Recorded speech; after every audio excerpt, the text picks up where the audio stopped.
Hello everyone and welcome back to my channel. I hope you are enjoying 31 days of Halloween thus far. Today we are going to be doing a Love Witch inspired makeup tutorial, so let's get started. The first thing we're going to do is give ourselves some very dark eyebrows. The Love Witch features a lot of 60s stylization, even though the movie takes place in the 60s, but it came out in 2016, but it's meant to look like a vintage horror film. So the makeup is very dramatic, very vintage horror, which we love. So the eyebrows are very dark and thin and arched. Think Morticia, think Vampira. After I filled in my brows, because my brows are pretty thin as it is, I started doing my concealer. Now, I underpainted everything so it would have a much more natural kind of glow from within finish, because the Love Witch is a glamour magic, love magic girly, and we love that. So I wanted everything to have a nice soft finish, so I just primed my eyelids with my concealer, under the eyes, right around my nose, and then around my lips as well, because as you can imagine, all this makeup takes a toll on my skin. So I have a little bit of extra redness and sensitivity and a few extra spots happening. So we want to make sure we cover all those up so we look like we are just made of magic and flawlessness. Going in with a light lavender shade, I am just highlighting underneath my brow and into the crease. This look is very mod, so there's not a lot of super blended out lines. They're a little bit more harsh, but I wanted to make sure that my brow was properly highlighted because she does have a very light crease and brow bone in all of the reference pictures I saw. She does have a few looks. This is not the one with the big pink hat. This is one later in the movie. But for the lid, I packed on this dark purple eyeshadow that she wears.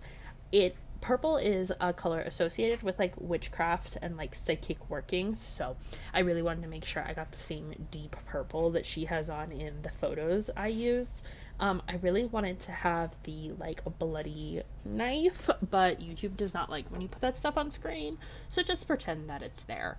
I actually blended out this shadow as well, just taking it up into the crease on the edges. That softened the purple up just a little bit, so if you need to go back in and pack on more shadow to get the color payoff you need, depending on the quality of your shadow, feel free to do so.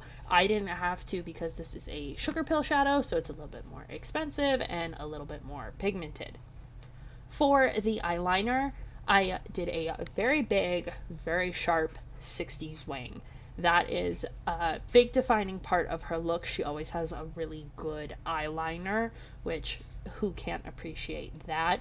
I think the styling and the makeup for this movie is so cool. It's fun to see like a modern, it has like modern but like timeless themes done in like the old style horror that I love talking about with you all.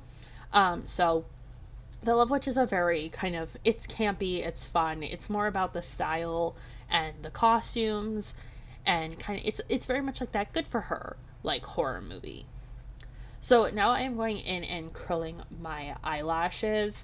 The lashes are very heavy in the 60s inspiration photos I saw, so you want to make sure you curl them and pack on mascara on the top and bottom eyelashes. Remember, at this time Twiggy was super popular and was kind of like the supermodel of the world, and she had those super heavy bottom lashes. I mean, she like drew hers on, but we're doing it a little bit more natural with our own lashes. So I just made sure to really go in and get every single lash on my under eye. I mean, I really was going in and like going vertically with the mascara. If you have really light eyelashes, I recommend going in like all the way to the outer corner and inner corners, and you will find lashes you didn't even know you had. Sticking with our lash theme, I did throw on a fake lash. This is a 3D faux mink.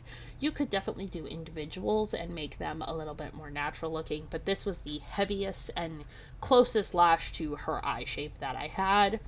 And then for foundation, it's just my usual normal everyday foundation and same kind of routine. I just put it on with the Doe Foot because this is the Conceal and Define one from Makeup Revolution, and then blended it all out with my sponge. It is a nice fresh sponge, which honestly, nothing better, especially when I'm doing so many makeup looks at a time. But I blended this all out to make sure it had a nice soft finish. it is a very full coverage look. You could do a lighter one if you have much nicer skin than I do right now. Feel free to use a tinted moisturizer if you got that going on. You just want that really glowy, kind of flawless sort of look, because it's all glamour magic.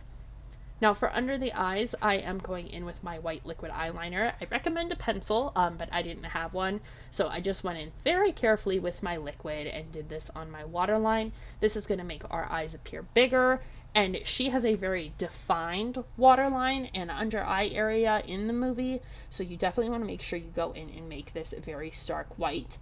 And then go in under that white line with the black. So this makes your eyes look a lot bigger because we're almost creating another waterline or another lower lash with the black. It's all about the illusion.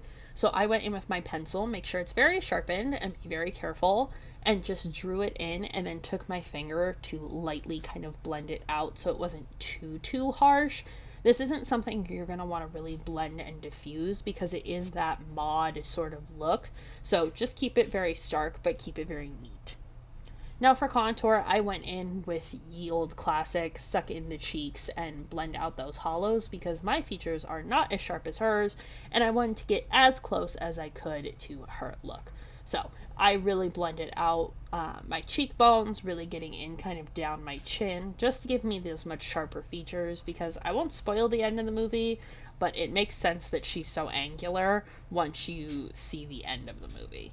I'll just leave it there. But I recommend it. It's on Peacock. It's really good. It's very camp. It's very fun. It has, a little bit of Elvira mixed with, like, kind of Death Becomes Her, I would say.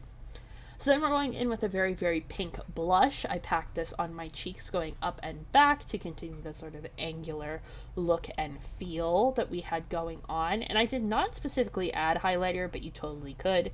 And then for the lips, I went in with a shimmery pale pink lipstick and added a gloss over top of it because her lips are very pale pink, but they have definitely some shimmer and some shine to them. So I just added this gloss over top. For the costume, you're just going to want some big, chunky rings. I had these kind of fake turquoise ones here, and then the one broke, and a long black kind of Morticia style dress, and a big necklace. She always has these big, chunky necklaces on. You need one even bigger than my Black Widow. But for the hair, I just did my little halo extensions. She just has this really long black hair with the kind of bump in the back. And really, this is the whole look. It's very simple. It's very fun. I hope you guys enjoyed it, and I will see you in the next one.